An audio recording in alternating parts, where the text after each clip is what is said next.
மிக அருமையான ஒரு அனுபவ உரை. திறனாய்வு அப்படிங்கிறதுல உடன்பாடு இல்லை, எனக்கு அனுபவ உரை தான் சொல்லி அந்த அனுபவத்தையும் வெளிநாட்டு எழுத்தாளர்களுடன் ஒப்பிட்டு அது எப்படி இந்த நூலானது ஈடு செய்கிறது என்பதையும் குறிப்பிட்டு இருக்க சிறந்த ஒரு உணர்வு சார்ந்த ஒரு உரையை தந்திருக்கிறார். அப்பாவை பற்றிய ஒரு கதையும் மகளை பற்றிய ஒரு கதையும் கூறியிருக்கிறார்.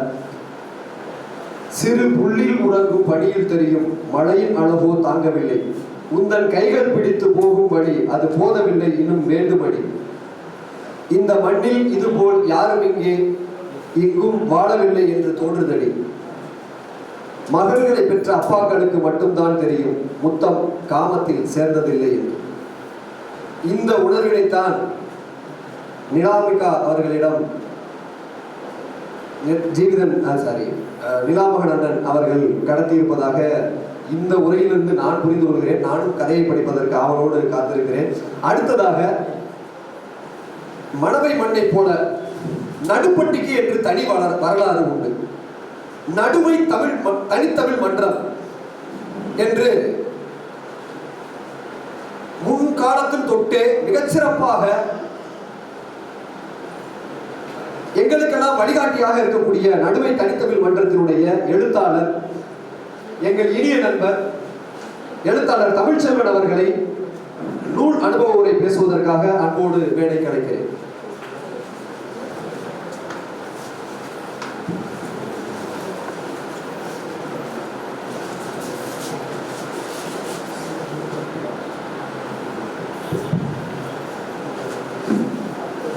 அவையில் கூடியிருக்கும் இலக்கிய வாசகர்கள், எழுத்து நேசர்கள் அனைவருக்கும் வணக்கம். ஐயா பரிமளம் அவர்கள் தொட்டு தொட்டு எட்டி பார்த்து வழங்கிய வரவேற்புரையை என் உரையின் முன்பகுதியாக சேர்த்து கொண்டு ஐயா பர்மிஷன் வாங்கிட்டேன் உரையை தொடங்குகிறேன். முதலில் டிஸ்க்ளைமர் போடலாம். எழுத்தாளர் என்னை அறிமுகப்படுத்திய மணவை இலக்கிய வட்டத்திற்கு நன்றி. ஆனால் சத்தியமாக நான் எழுத்தாளர் கிடையாது. ரெண்டாவது, இதை ஒரு புத்தகம் வாசிச்சுட்டு அதை பற்றி பேசுகிற இலக்கிய கூட்டமாக இல்லாமல் ஒரு ஃபஸ்ட்டு ஷோ படம் பார்த்துட்டு, அதுவும் எனக்கு மட்டுமே ஸ்பெஷலாக ப்ரிவியூ ஷோ போட்டுட்டு அந்த படம் முடிஞ்சதுக்கப்புறம் வெளியில் தம்பி படம் எப்படிப்பா இருந்துச்சு அப்படின்னு கேட்டால் அந்த ஸ்பெஷல் ஆடியன்ஸ் என்ன சொல்லுவானோ அதை மட்டும் உங்களோட நான் பகிர்ந்துக்கலாம்னு நினைக்கிறேன் ஒரு வாசகனா. ஸோ சத்தியமாக நான் ஒரு எழுத்தாளர் இல்லை. ரொம்ப முக்கியமாக மணவை இலக்கிய வட்டத்திற்கு என்னோட நன்றி. இப்படி ஒரு தொடர் அறிவு சுரங்கத்தை மணவையில் நிகழ்த்திக்கிட்டே இருக்காங்க. இவ்வளவு எழுத்தாளர்கள் மணவைக்கு வந்துக்கிட்டே இருக்கிறது. அதன் மூலமாக அவங்க அறிவை எங்கள் அறிவோடு எங்கள் மண்ணோடு இணைப்பதில் அஸ்ரப் அலி ஐயா அவர்களும் அவர்கள் சார்ந்த குழுவும் மிகப்பெரிய பணியாற்றிட்டு இருக்காங்க. இந்த அறிவு பகிர்வு இன்னும் நீளனும், மிக பெரும் கூட்டத்தில் இந்த மினி ஹால்லாம் பத்தாது, நமக்கு பெரிய ஹால் வேணுன்ற அளவுக்கு அறிவு பகிர்வு மணவையில் நிகழணும், கட்டாயம் நிகழணும். அதில் அஸ்ரப் அலி ஐயா உறுதியாக இருக்காரு. அதுக்கு என்னோட பாராட்டுகள், வாழ்த்துக்கள். சின்ன காலெலாம் பத்தாது, வெறும் 60 பேர் தான் இருக்கும். வெறும் ப்ரீவியூ தேட்டரு கிடையாது, நம்ம ஷோ ஓட வேண்டிய தேட்டர் இதுவே கிடையாது. நீங்கள் எல்லாரும் நிறைய வயதில் மூத்தவர்கள் இருக்கீங்க. நான் சின்ன பையன், சிலுக்க உயிரோட பார்த்ததில்லை. சத்தியமாக நான் பார்த்தது இல்லைங்க, படத்தில் மட்டும்தான் பார்த்துருக்கேன். ஒருவேளை இன்று 26/10/2025 சில்க் ஸ்மிதா அவர்கள் இந்த கூட்டத்திற்கு வந்திருந்தால் நான் இனி 10 பெண் குழந்தைகளை தத்தெடுத்து அத்தனை குழந்தைகளையும் கொஞ்சி மகிழ்வேன் என சபதம் ஏற்று அடுத்த நாளிலிருந்து படம் நடிப்பதிலிருந்து விலகிக் கொள்ளும். சத்தியமா இதை நீங்க ஒத்துக்கிட்டே ஆகணும். நிலாமகன் குடும்பத்தாருக்கு வரவேற்பு, அதே நேரத்தில் ஒரு வேண்டுகோள். நிகழ்வு முடிச்சு வெளியில போறப்ப ஒரு ஜீவிதன் இருக்காரு, பெரிய பூசணிக்காய மணப்பாறையில வாங்கிட்டு சுத்துன்னு சுத்தி வெளியில உடச்சிட்டு போயிருங்க. இவ்வளவு ஒரு அன்பு நிறைந்த இனிமையான அழகான வாழ்வை நான் வாழ்றேன், முடிஞ்சா நீங்களும் வாழ்ந்து பார்த்துக்கங்கடான்னு எழுதின ஒரு சூப்பர் ஸ்டோரி தான் சிலுக்கு தேவதை. அது சிலுக்குக்கான கதை கிடையாது. இங்க இருக்கக்கூடிய நிலாம்பிகா அவ்வளவு அன்பு மலையை பொழிஞ்சுக்கிட்டே இருக்காங்க, அவ்வளவையும் ஆவணப்படுத்தியிருக்காரு. ஸோ நான் சொன்ன மாதிரி இதை ஒரு ஃபர்ஸ்ட் ஷோ பார்த்துட்டு வந்து ஆடியன்ஸாக நான் ரிவ்யூ பண்ணணும் அப்படின்னா, இந்த படத்துல ஒரு 7 anthology, it is anthology story. இதுல ஒரு 7 கதை இருக்கு, 7 விதமா இருக்கு. தலைப்புலயே கவர்ச்சி, அப்படி ஒரு கவர்ச்சி. சிலுக்கு எங்கடான்னு புத்தகத்தை 50 பேர் வாங்கி திறந்து பாத்தீங்கன்னா எந்த இடத்துலையும் சிலுக்கின் படம் இருக்காது. எல்லா இடத்துலையும் பேரன்பு கொட்டி கிடக்கக்கூடிய ஒரு நூல். ஒரு திரைப்பட டிக்கெட்டை விட ரொம்ப ரொம்ப விலை கம்மி. கட்டாயம் 1 வாங்காதீங்க, ஒரு 10 வாங்கி யாருக்கெல்லாம் நீ நல்லா வாழணும்டா தம்பின்னு சொல்ல போறீங்களோ, வாழ்க்கையை இப்படிலாம் வாழலான்னு வந்து ஒரு வாழ்க்கையை வாழ்ந்து காட்டக்கூடிய ஒரு எக்ஸ்பீரியன்ஸை வந்து நீங்க காட்டணும்னு நினைக்கிறீங்களோ அவங்களுக்கு காட்டுங்க. ஸோ இன்னைக்கு பிரச்சனையே நமக்கு சமுதாயத்துல வாழ்வை எப்படி வாழ்வதுன்னு நிறைய பேருக்கு தெரியல. இப்படி ஒரு அழகான வாழ்வு, இவ்வளவு பணம், இவ்வளவு செல்வம், இவ்வளவு அறிவு, இத்தனை வசதி, இத்தனை ஆடம்பரத்தின் மத்தியில வாழ்க்கையை அழகாக வாழ்வது எப்படி என்பதை கற்றுத்தரக்கூடிய அழகான படைப்பை வழங்கியுள்ள ஐயா நிலாமகன் அவர்களுக்கு என் மனமார்ந்த பாராட்டுகள், வாழ்த்துக்கள். ஸோ இலக்கிய திறனாய்வு செய்கிற அளவுக்கு எனக்கு வந்து திறமை இல்லை. ஏன்னா இப்படி ஒரு புத்தகத்தை இலக்கியமெல்லாம் நீங்க சொல்ல முடியாது. இது வந்து ஒரு அழகான வாழ்க்கை. அந்த வாழ்க்கையில போன வாட்டி கூட்டத்துல அமுதம் சூர்யா வந்தப்போ சொன்னாரு, சிறுகதைன்னா என்னன்னு தெரியுமா? ஐயா தெரியாது. இந்த தென்னை மரம் இருக்கு பாரு, அதுல சர்ன்னு மேலே ஏறிட்டு புடுங்க வேண்டிய தேங்காயை மட்டும் புடுங்கிட்டு சர்ன்னு கீழே இறங்கிடுறது தான் சிறுகதைன்னு. ஐயா அப்படிதானே சொன்னாரு. ஆனா நிலாமகனோட சிறுகதை அப்படிலாம் நீங்க நம்பிடாதீங்க. அவரு வந்து ஒரு பெரிய பூஞ்சோலையில டக்குன்னு ஒரு சின்ன நெல்லி மரத்துல ஏறுவார், டமால்னு பக்கத்துல இருக்க கொய்யா மரத்துல ஏறுவார், அடுத்து ஒரு மாமரத்துல ஏறி கொஞ்சம் தூரத்துல இருக்க தென்னை மரத்துல குரங்கு மாதிரி டக்குன்னு ஏறி தேங்காயை அப்படின்ட்டு சர்ன்னு கீழே இறங்கிடுவாரு. உங்களுக்கு அதுக்குள்ள கிறக்கமாயிடும். ஸோ அப்படி ஒரு உங்களை வசீகரிக்கக்கூடிய அந்த குரங்கு என்னடா செய்ய போகுது அப்படின்னு நீங்க உத்து பார்த்துட்டே இருக்கக்கூடிய அளவுக்கு உங்களுக்கு ஒரு சிறந்த அனுபவத்தை வழங்கக்கூடிய சாதுரியமான படைப்புகளை வழங்கியுள்ள எழுத்தாளர் நிலாமகன் கட்டாயம் இன்னும் நிறைய படைப்புகளை இந்த மண்ணுக்கு வழங்கி மனவைக்கு பெருமை சேர்க்க வேண்டியுள்ளது. 7 சீரால் திருக்குறளை எழுதி இம்மண்ணுலகே அளந்த வள்ளுவனின் மொழியில் 7 சிறுகதையில தன்னோட உலகத்தை ஒரு 6 கடலை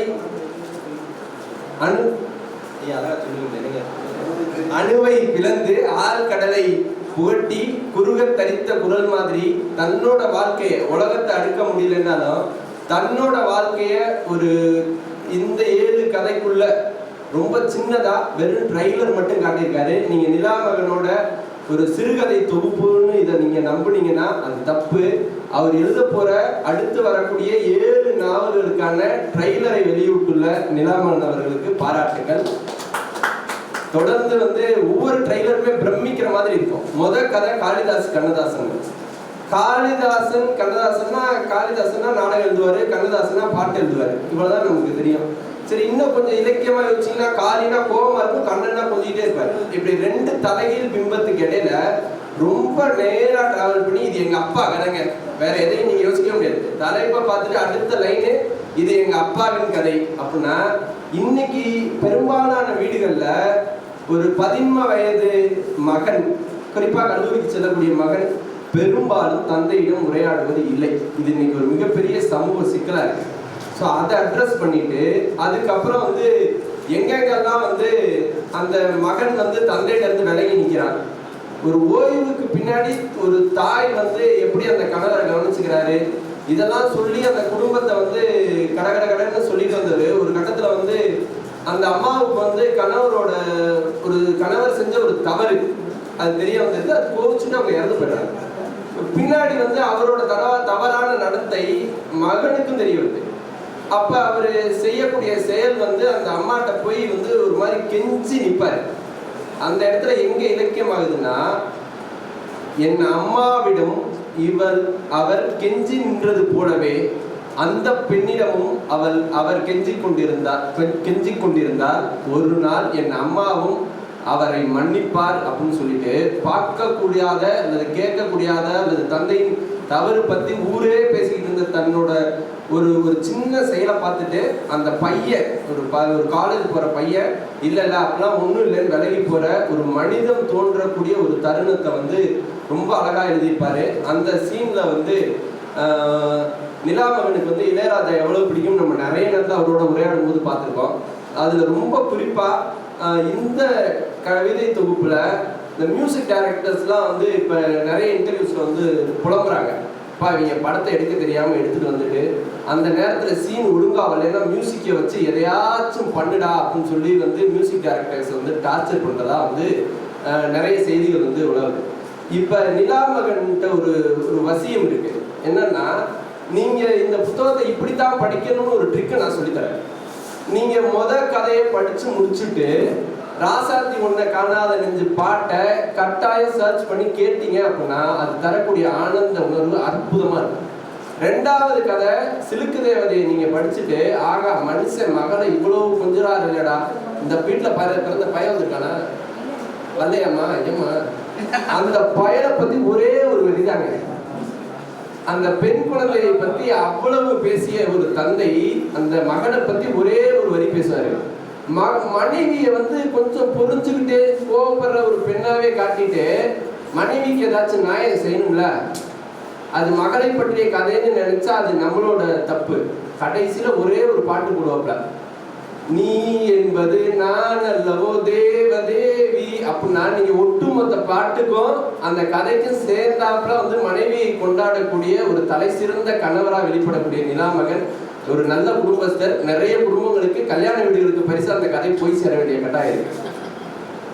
அடுத்து கற்பகத்தின் ராஜாங்கம்னு ஒரு அருமையான கதை. ஒரு பாரதிதாசன் இன்னைக்கு வரைக்கும் பாரதிதாசனுக்கு நிகரா முதுமை காதலை கொண்டாடிய ஒரு கவிஞரே கிடையாது.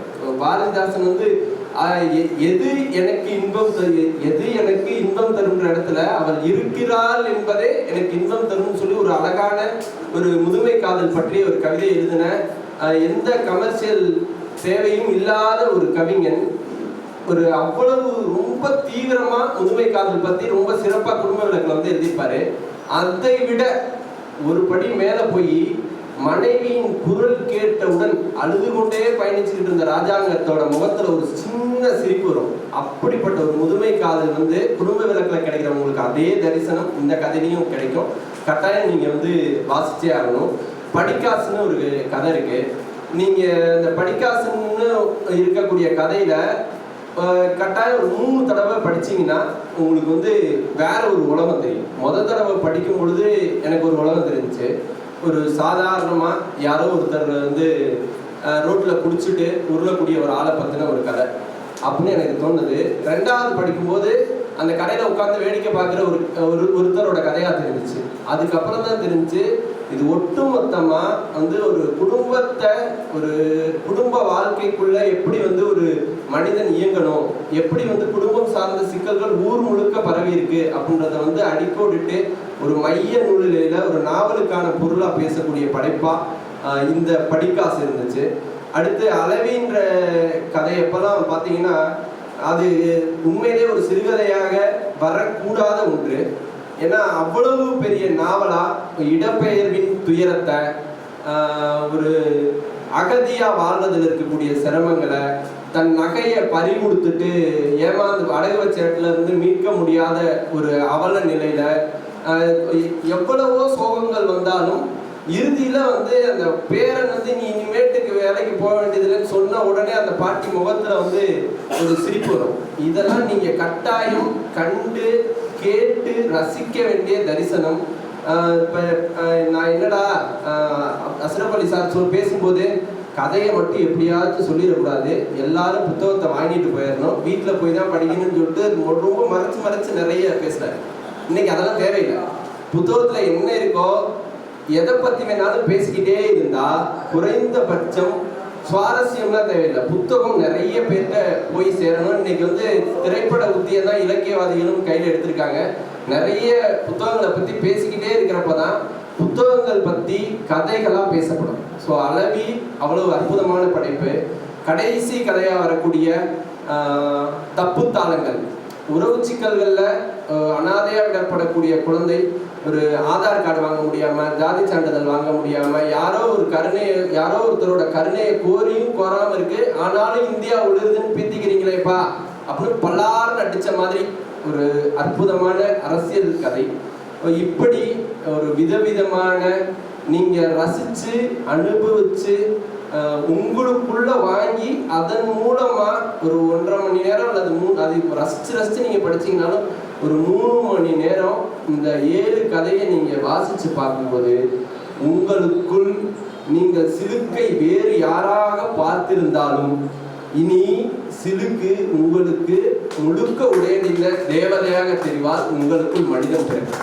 ஸோ அப்படிப்பட்ட படைப்பை நிகழ்த்தி இருக்கிறதுல நம்ம கட்டாயம் பெருமைப்படணும். மனவை மண்ணுக்கான பெருமை. இன்னைக்கு நிறைய விஷயங்கள் பேசப்படுது, பேசப்பட வேண்டிய விஷயங்கள் பேசப்படாமலே இருக்கு. அடுத்த தலைமுறை கிட்ட இந்த மாதிரியான நல்ல கருத்துக்களை யார் கொண்டுட்டு போய் சேர்க்கறது, எப்படி கொண்டுட்டு போய் சேர்க்கறது? இன்னைக்கு ஒரு 15 வயது சிறுவன்கிட்டையோ சிறுமிகிட்டையோ சமூக ஒழுங்கினங்கள் அவ்வளவு இருக்கிற இடத்துல, அவங்க ஒட்டுமொத்த உலகத்தையும் 6 இன்ச் ஸ்கிரீன் அடைச்சு கிடக்கிற ஒரு இடத்துல நீங்க போய் ஒரு குழந்தைகிட்ட எவ்வளவு நேரம் வேணாலும் பேசுங்க, ஒரு 10 சென்டென்ஸை தொடர்ந்து பேசுனீங்கன்னா அந்த குழந்தை புரியாம மண்டையை சுரிஞ்சுட்டு லைட்டா சிரிக்கும். அந்த சிரிப்பு இந்த சமூகத்தின் படைப்பாளிகள் மேல் போடா நீங்க உங்களுக்குலாம் வேற வேலை இல்லை அப்படின்னு சொல்லக்கூடிய ஒரு சிரிப்பு. அந்த சிரிப்பை மாற்றி இந்த சமூகம் அறம் மிக்கதா, அறிவு மிக்கதா, ஒரு அடுத்த தலைமுறையிலும் அறத்தை கையாளக்கூடிய, எப்படி அந்த நாட்டாம் இந்த கதையில் ஒரு அழகான ஒரு இது வருது. ஒரு தப்பு நடந்த ஊரில் ஃப்ராதுக்கு வருவாங்க. அந்த தப்பு நடந்தவர் ஒத்துக்க மாட்டாங்க. நான் வாங்கலைங்க, ஒரே வார்த்தை, சிசிடிவி கேமராலாம் எந்த ஃபுட்டேஜில் எந்த எவிடன்ஸும் கிடையாது, நான் இல்லைங்கன்றாங்க. எவிடன்ஸ் கிடைக்காது அந்த நாட்டாமைக்கு. என்னடா பண்ணுறது, இவன் எப்படி பண்ணுறானே அப்படின்னு சொல்லிட்டு நடுத்தருவில் இருந்த உட்காந்துருக்க குடும்பத்துக்கு கூட்டி கொண்டு போய் ஒரு ஓரமாக மலையோரமாக ஒரு இடத்த விட்டு, இந்த இடம் என்னோட தான், இனி இது நீ வச்சுக்கோ, உனக்கு நியாயம் கிடைக்காதது என் சிஸ்டத்தோட தப்பு அப்படின்னு சொல்லி ஒத்துக்கிட்டு அந்த பாதிக்கப்பட்டவருக்கு நியாயம் வழங்கக்கூடிய ஒரு அரச முடிவை எந்த அரசும் இனி எடுக்காது. எடுப்பதற்கான எத்தனிப்பை இலக்கியம் செய்யும். இத்தகைய அறம் பேசக்கூடிய எழுத்தாளர்களுக்கும், எழுத்தாளர்களை இழுத்து எங்கள் மத்தியில் அறிவை பயிரக்கூடிய மனவை இலக்கிய வட்டத்திற்கும் வாழ்த்துக்கள், பாராட்டுகள், வாழ்த்துக்கள். மிக நேர்த்தியான ஒரு ஆய்வுரை. மிக விரைவில் நாங்கள் தமிழ்ச்செல்வனோட உட்கார்ந்து பேசும்பொழுதெல்லாம் அவருடைய ஆய்வு மிகச்சிறப்பாக இருக்கும். அவருடைய படைப்போடு நாங்கள் வாசிச்சிருக்கோம். விரைவில் உங்கள் படைப்பும் நூலாக வெளிவரும். மனவை இலக்கிய வட்டத்தில் நாங்கள் அந்த நூல் வெளியிடுவோம். உங்களுக்கு எழுத்தாளர் தமிழ்ச்செல்வன், நடுவை தமிழ்ச்செல்வன் என்கின்ற வகையிலே அந்த நூலை நாங்கள் படிப்போம். அதற்கான காலமும் விரைவில் நெருங்கி கொண்டிருக்கிறது என்பதையும் இந்த இடத்திலே தெரிவித்துக் கொள்கிறோம். மிக முக்கியமாக ஒரே ஒரு பாயிண்ட் வச்சாரு, அருமையானது. சிலுக்கு இனிமேல் உங்களுக்கு தேவதையாக தெரிவார், கவர்ச்சியாக தெரிய மாட்டார் அப்படின்னு சொல்லிட்டு படிக்காசு, கற்பகத்தின் ராஜாங்கம், அளவி, அப்புத்தாளங்கள் போன்ற கதைகளை திரைப்படங்களோடு ஒப்பிட்டு அருமையாக நூலாய்வு செய்த தமிழ்ச்செல்வன் அவர்களுக்கு நன்றியை தெரிவித்துக் கொள்கிறேன். அடுத்ததாக கரூர் மண்ணின் மைந்தன், எங்கள் ஆதர்ச எழுத்தாளர், பெண்ணியத்தை இப்படித்தான் எடுத்து கூற வேண்டும், பெண்ணுக்குள் இருக்கக்கூடிய நுட்பங்களை மிக அழகாக எடுத்து கூறக்கூடிய எங்கள் அன்பு நண்பர் கரிணியம் போன்ற நூல்களினுடைய எழுத்தாளர் பாலாஜி இனியனை அறிமுகம் செய்து நூலாய்வு செய்ய அழைக்கிறேன்.